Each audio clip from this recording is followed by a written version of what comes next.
town people were really, receptive and helpful with that and accommodating. So we've got some, now the wards are where they should be, between that 300 and 1,000 population instead of 180 like it was, or 1,500 as it was in 2010. So anyway, I just wanted to add that there was a lot of back and forth with that. Sometimes didn't affect the supervisory districts, but it certainly affected the wards within those munis. So.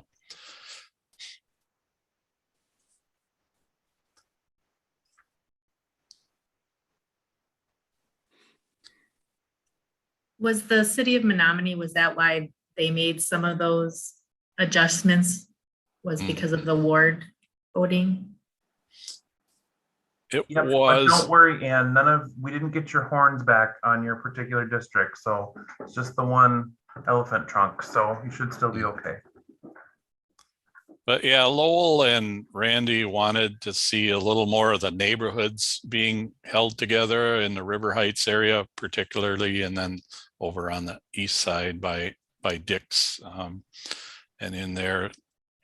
But yeah, so they were good suggestions, and we didn't have a problem with the blocks. We were able to move those around and still keep that threshold within those parameters. So but yeah, the wards are in the city of Menominee, the ward and the wards are the districts. So yeah, it's one and the same. So they have, yeah, that's kind of unusual, but that's the way we do it in the city. And there are also the alder districts as well. So, or same thing, ward equals alderman district. So, any other questions within the city limits on what happened there with? So if you just, I don't mean to interrupt, Steve, but No. So for everybody just wondering about the purple blocks, those are the areas that were modified, right? And then the blue lines were the previous lines that were proposed, and the green lines are now the current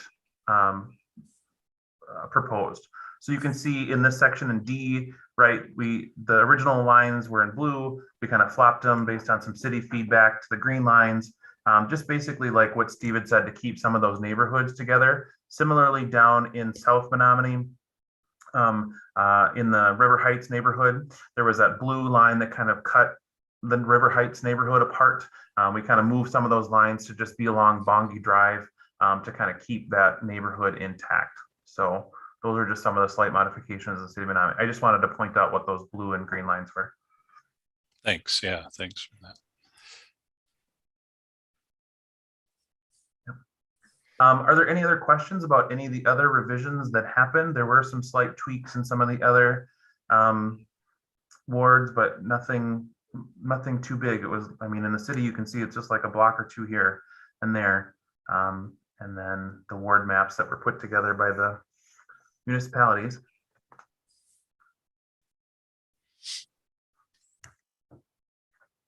Okay. The only other thing I'll mention is that in the WiseLR system, which has been, Steve and Rachel have done a phenomenal job, not only helping train the municipal clerks, but also working with them to get their maps established.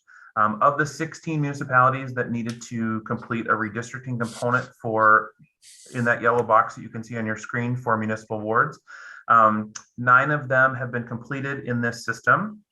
4 more of them have been completed and adopted by their municipalities. They just haven't gone in and clicked the OK button yet. We're circling around with them. And then there are 3 that have, like Grant, Hay River, and there's 1 more that have to adopt their final plan.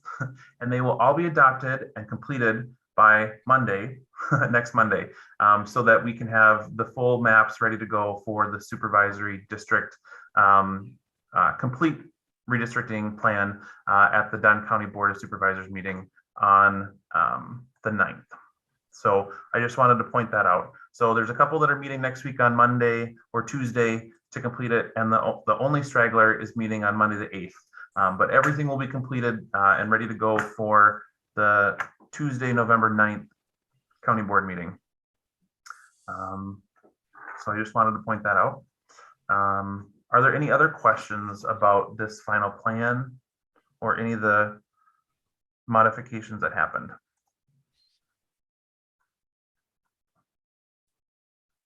Was there any I'm sorry, Supervisor Bauer here. Was there any community feedback on this at all? There was a little bit of community feedback, but most of that would have happened within each municipality. So each of the municipal clerks, they did a part of their town board or city council meetings. And if there was any feedback, they would have collected it and taken that. They didn't specifically tell us. There were a couple, like in the town of Elk Mound and the village of Elk Mound, some citizens, and we had heard some of that initially. But they had really taken that consideration in those public comments at those municipal meetings and brought that to our county staff meeting to kind of modify the ward slightly. But nothing over, I mean, nobody had huge concerns. It was mostly, like we discussed, a slight modification of blocks, of census blocks here and there, or maybe some different district lines that were a little bit more easy to follow, like County Road J to County Road C, like Rachel had mentioned, but not a lot of feedback. Thank you. Mm-hmm.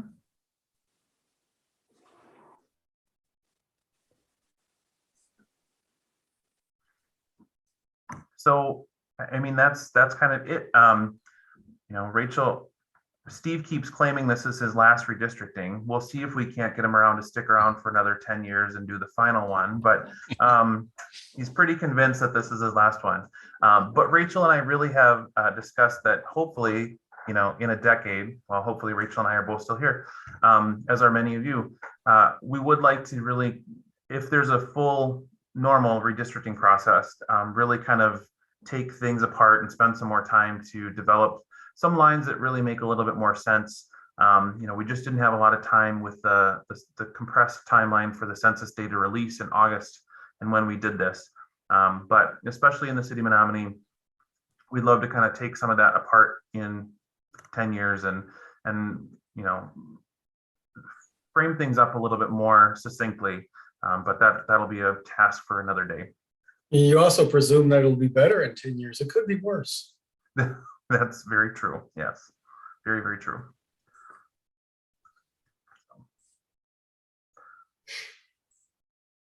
Any other feedback that anyone has? Oh, looks like a shake of heads. No. All right. One Dan? thing to mention. Oh, Yeah. I'm sorry. Go ahead, Rachel. So one thing to mention, is if these, revisions are okay with the committee, after this, the land information team has drafted boundary descriptions of the supervisor districts. And so then those will be passed along to Corporation Council to be included within what's needed for the county board meeting in November. So we did draft them with the revisions included. But yeah, so I guess that's just kind of a next steps item.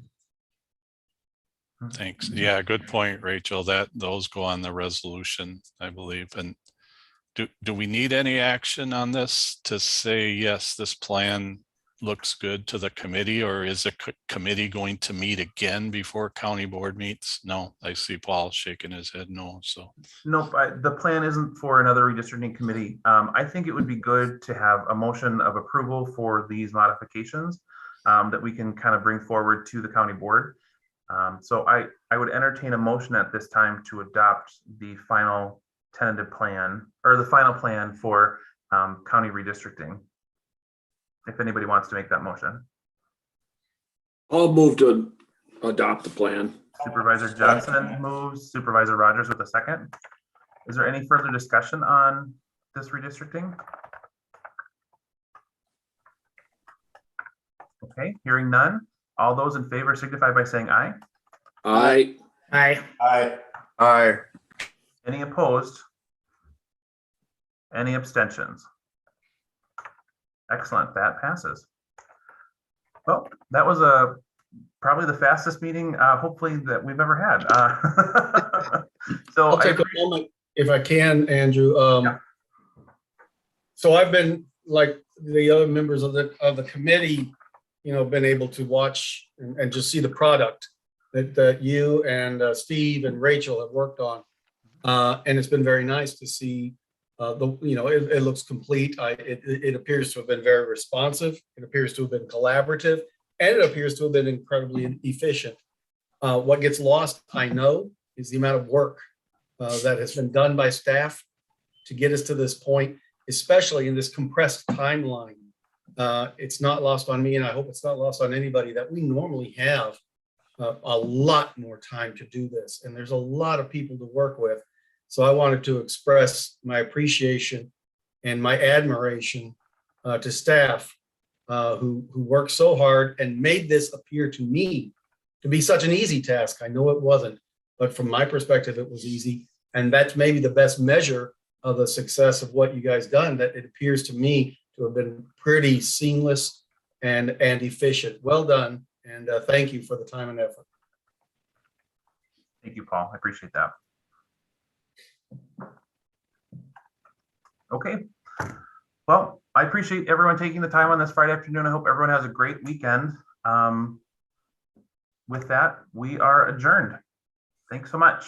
Thank you all. Thanks for all the good work. Thank you. Enjoy your trick or treat.